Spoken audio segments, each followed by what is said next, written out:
The Biden administration has decided to engage in discrimination.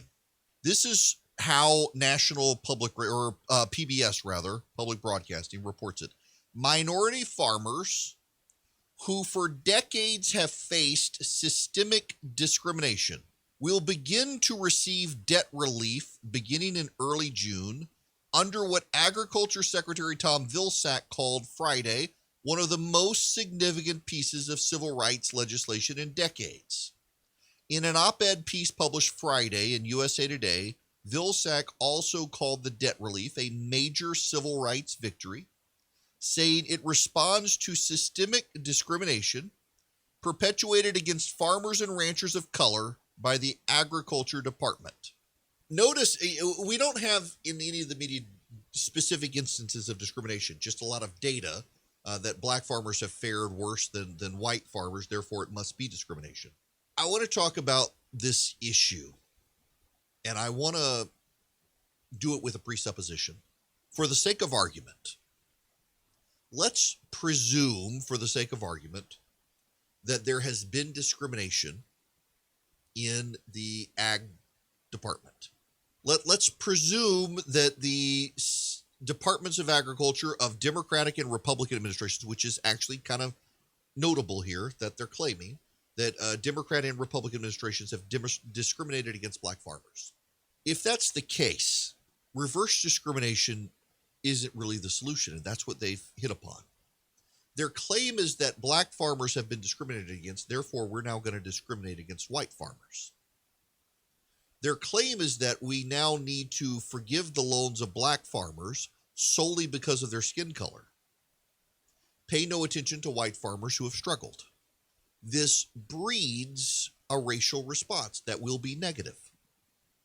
When white farmers who have not fared well, and there are many, are told, well, you may not have fared well, but white farmers overall have fared well, therefore we're going to discriminate against them and you, that will breed resentment.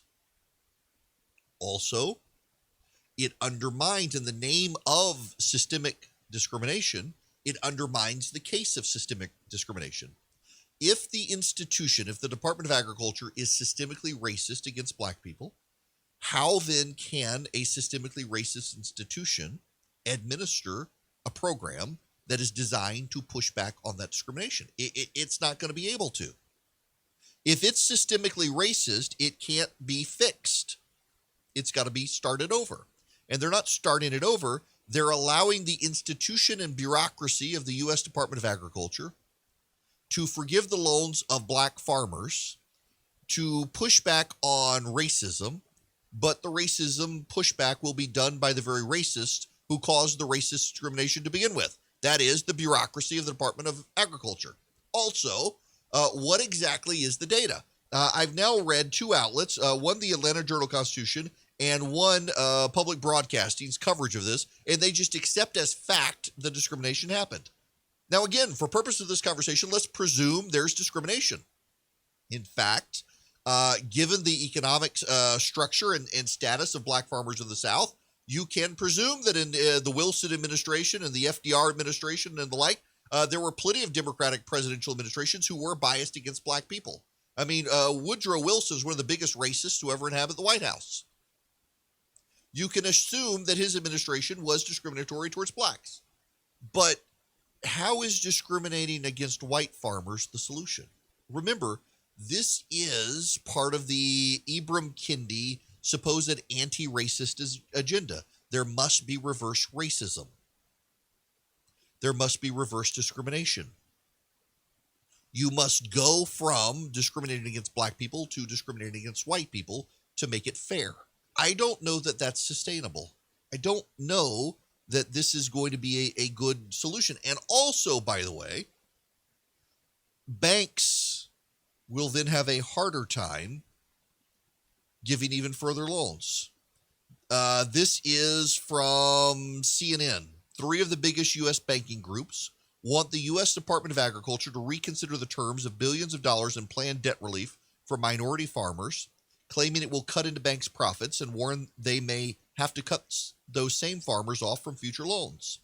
President Biden's $1.9 trillion COVID relief package passed in March included the money to pay off farm loans for socially disadvantaged farmers and ranchers, a group that include Black and other minority farmers who have long faced discrimination from lenders and the USDA. The payments will cover up to 120% of outstanding debt for each farmer or rancher. Now, again, this is important here. There has been a decline in Black farming population since the 1920s. But what the media is doing is looking at that and saying that's proof of discrimination. What's the actual proof of real discrimination? What's the actual proof of the real discrimination? It would be helpful for the media to cover the actual proof of actual discrimination.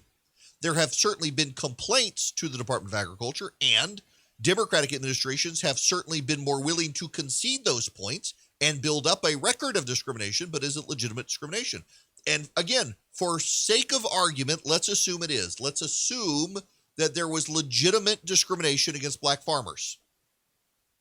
By paying off these loans early, you hurt the banks who depend on the interest. Who cares about the banks, you say? Well, the farmers when they need their next loan are. And guess what? When the banks decide to make a loan in the future, they may decide not to give one to one of these Black farmers, not out of discrimination, but because the Black farmer paid off the loan so early, it hurt the bank. And so then you're going to get more accusations of discrimination when it won't be discrimination. It'll be the policies that the Biden administration employed. But then there's the larger issue. Only the critical theorists would argue the way to solve discrimination is to discriminate. The way to solve discrimination is to discriminate against the oppressor class. And how is the poor white farmer an oppressor? All it does is breed further resentment.